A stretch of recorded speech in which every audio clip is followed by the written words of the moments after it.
the very beginning, to Budapest, where George Soros was born 68 years ago, to parents who were wealthy, well-educated, and Jewish. When the Nazis occupied Budapest in 1944, George Soros' father was a successful lawyer. He lived on an island in the Danube and liked to commute to work in a rowboat. But knowing there were problems ahead for the Jews, he decided to split his family up. He bought them forged papers, and he bribed a government official to take 14-year-old George Soros in and swear that he was his Christian godson. But survival carried a heavy price tag. While hundreds of thousands of Hungarian Jews were being shipped off to the death camps, George Soros accompanied his phony godfather on his appointed rounds, confiscating property from the Jews. These are pictures from 1944 of what happened to George Soros's friends and neighbors. You're a Hungarian Jew who escaped the Holocaust by posing as a Christian. Right. And you watched lots of people get shipped off to the death camps. Right. I was 14 years old. And I would say that that's when my character was made. In what way?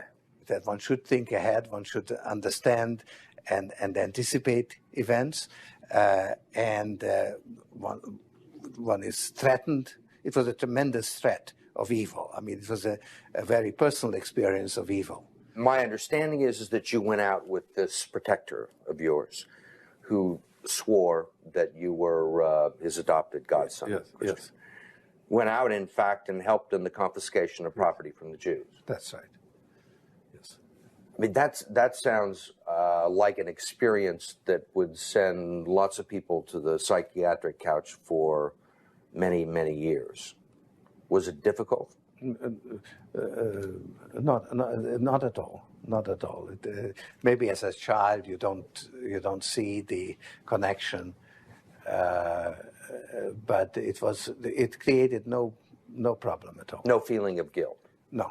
For example, that I'm Jewish, and here I am watching these people go. I could just as easily be there. I should be there. None of that. Well, of course, I could be on the other side, or I could be the one from whom the thing is being taken away. But there was no sense that I shouldn't be there, because that was, well, actually, funny way, it's just like in markets, that if I weren't there, of course I wasn't doing it, but somebody else would be taking it away anyhow. In other words, whether I was there or not, I was only a spectator, the property was being taken away. So I had no role in taking away that property. So I had no sense of guilt.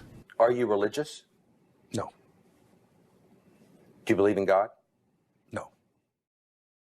It was actually probably the happiest year of my life, that year of German occupation. For me, it was a very positive experience. It's a strange thing, you know, because you see incredible suffering around you, and in fact, you're in considerable danger yourself.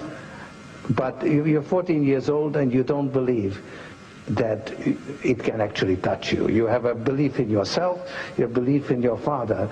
It's a very happy-making, exhilarating experience.